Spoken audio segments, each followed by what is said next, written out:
Hi there, mathematician friends. I am excited to work with you guys today on a subtraction number talk. So let's go ahead and pop right in and look at today's goal.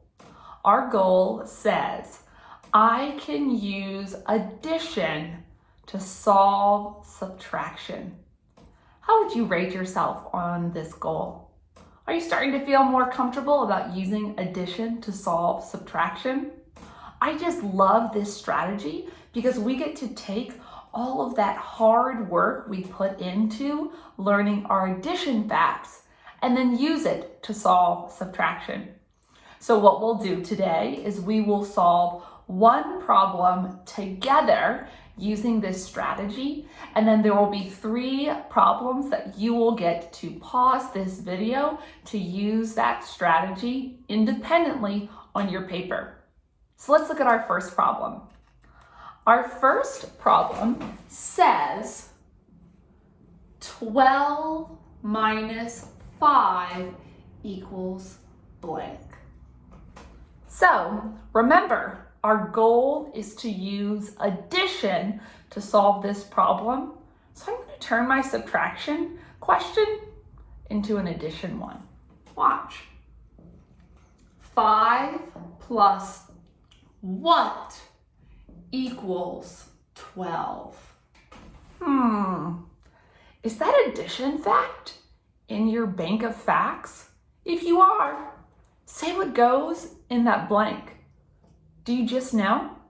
Well, listen, it's okay if you don't quite have that fact memorized, because there's another way that we can use addition to solve subtraction. Let's do this together. I'm going to start at 5 and I'm trying to add up to 12. But on my way there, I'm going to stop at a friendly number. What's my friendly number I'm going to stop at? 10. So if I'm at 5 plus what gets me to 10? 5 plus 5 gets me to 10.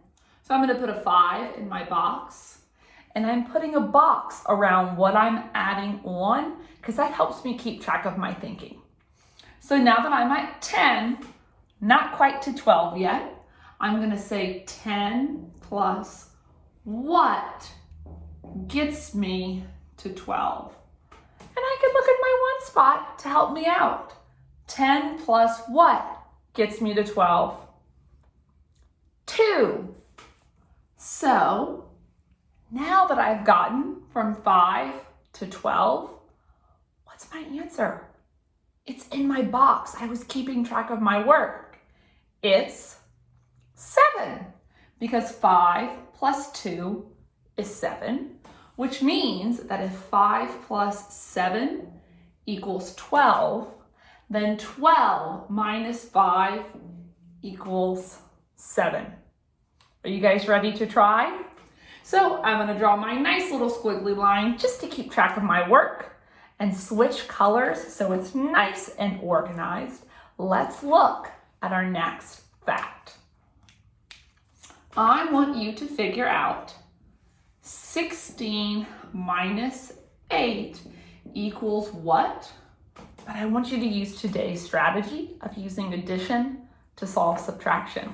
So go ahead and hit pause and figure out this problem. All right, mathematician, are you back with me? So if I'm going to use addition to solve 16 minus 8, I'm going to want to turn that around into an addition problem. And I will say that 8 plus blank equals 16. Is that addition fact in your bank of facts?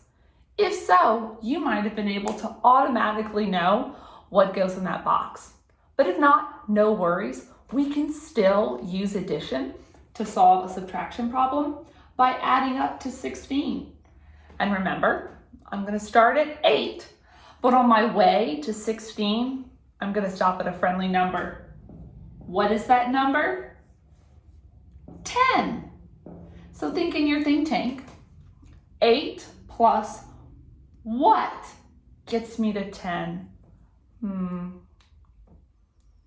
8 plus 2 gets me to 10.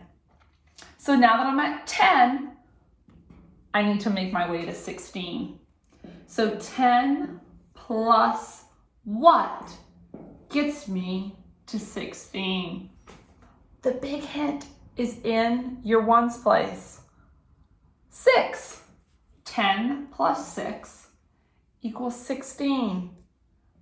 And because I was keeping track of my work by putting a box on the numbers that I was adding on, I can see my answer is in my 2 and 6. And 2 plus 6 is 8. Oh, look, it's a doubles fact. So I know that if 8 plus 8 equals 6, then that means that 16 minus 8 is 8. Are you guys ready to try this just 2 more times? If you'll be patient for just a moment, I'm going to swing our board around. Oops. And we're going to do this 2 more times. So here is your next problem that I want you to solve. 15 minus 9 equals blank. So go ahead and hit pause and solve this problem by using addition. Are you back with me? So first things first, let's turn our subtraction problem around and turn it into an addition problem. If 15 minus 9 equals blank, then 9 plus blank equals 15. Was that in your bank of facts? Were you able to just put the number in? If so, great.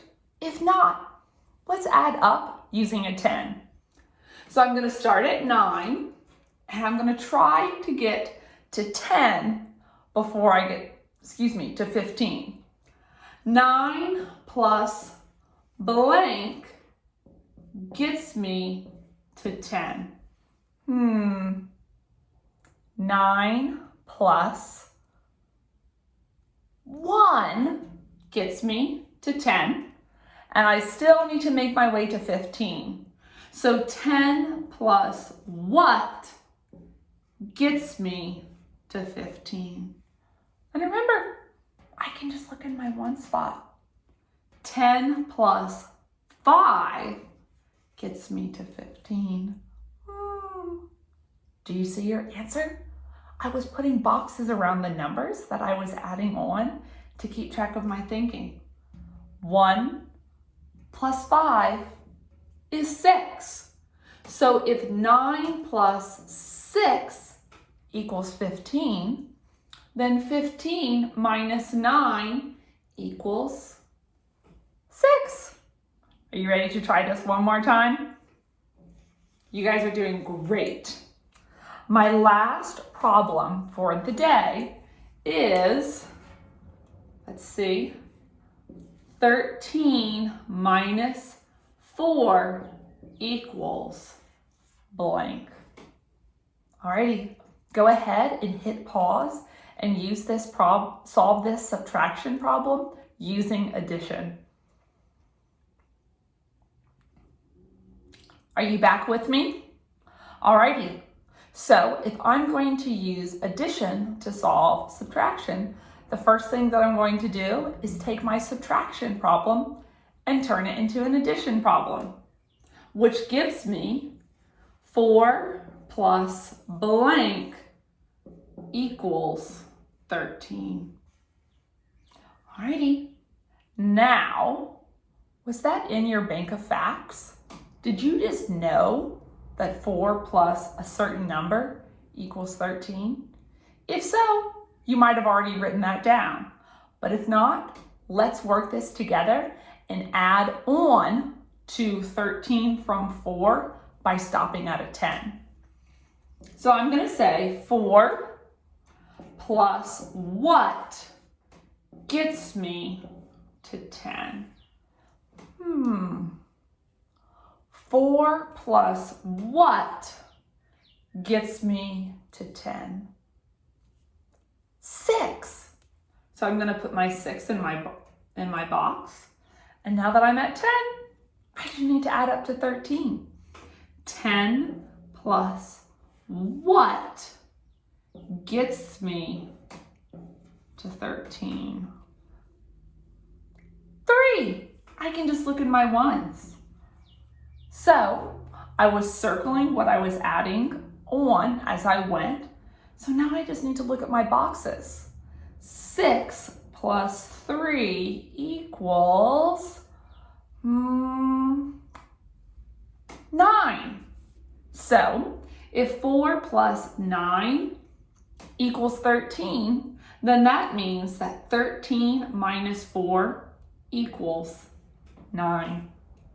All right, mathematicians, I hope that you guys had fun stretching your brain with me today. And remember, anytime that you are practicing your subtraction fact fluency, if you come to a problem that you don't automatically know, that's okay. You can use one of the strategies, including this one, to try to solve that problem. Thanks. Have a good day.